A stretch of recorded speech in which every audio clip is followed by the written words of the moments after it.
Well, I think Bangalore right now has the largest amount of venues in the country, like proper music venues, which are uh, standalone music venues. You know, like you have good sound, you have a stage.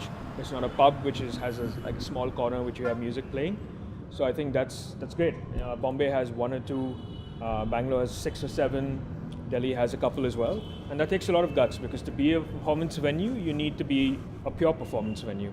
And Bangalore's always had a history of having live bands and supporting the music, apart from being a pub city as well, which is just going out for a drink and enjoying music which is not live.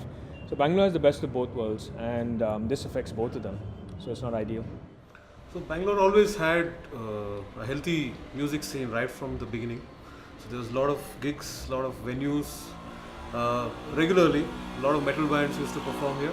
Not just metal; it's a mix of different genres performing on a regular basis.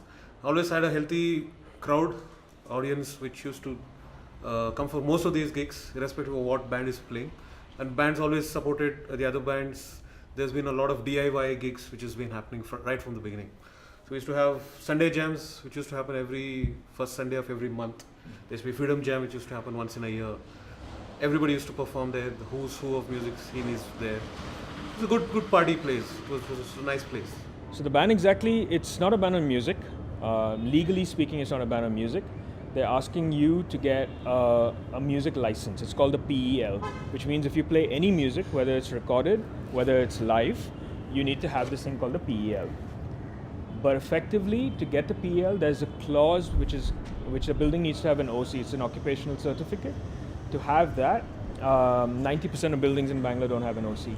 So by default, 90% of buildings can't get this OC, and you're not going to get the license, which means you can't play music.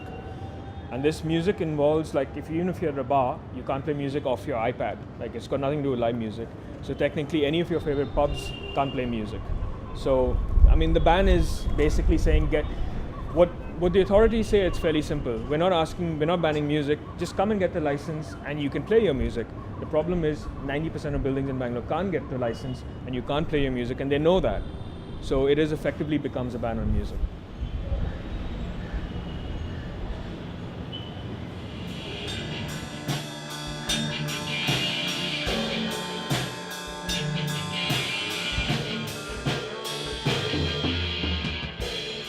So we were playing at this venue in Koramangala not so long ago, like maybe 2-3 weeks, couple of weeks back, and we were the first band, and we were supporting a band from Mumbai who was doing the All India tour. So with alongside another band from Bangalore called Antakrit, and we were the first band on the bill to go on stage, and in the middle of our set we were asked to stop playing, apparently because some issue was there with the cops. And later, according to our understanding, it was not only that venue that was shut down that particular evening. It was also many other venues around the same area that was shut down, and till date, although we don't have any idea what happened, what transpired that day, and why all the venues were shut down. So, I mean, we're not a pub owner. Hummingtree is a performance venue, so it completely affects me. I'm completely out of business. If I can't have if I can't have live music, that's the end of my business model. Like, we exist to have live shows.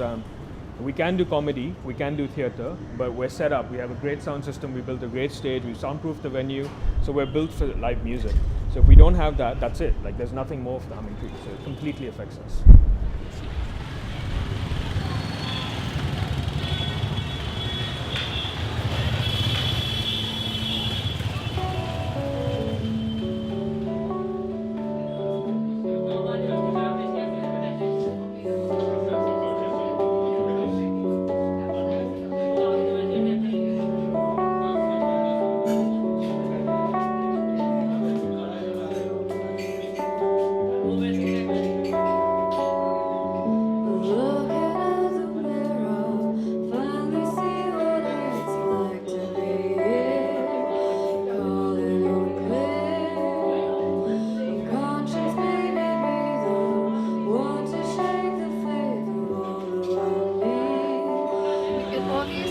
Does affect a lot of things because like any other work that there is, we put in a lot of work, right? It's not that suddenly we woke up and suddenly we're playing music.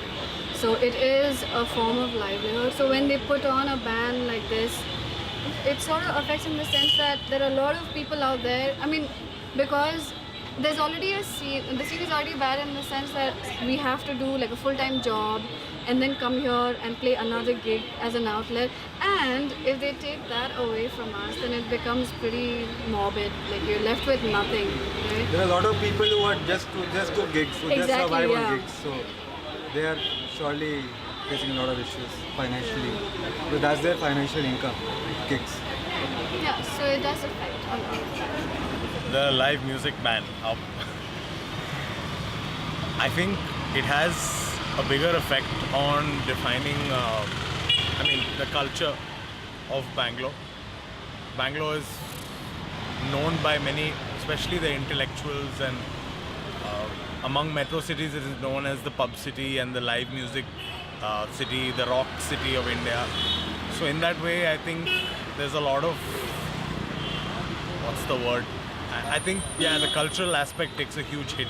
If you're going to tell musicians that you can't play at bars and pubs, or if you're going to tell bars and pubs that you can't host live bands or performances, forget even live bands, but even DJs or whatever other collaborative music performances or anything else. So I think this umbrella ban has hit not just live musicians, but also it has hit karaoke artists, it has hit DJs, producers, etc., who make a certain amount of livelihood from these bar and pub gigs.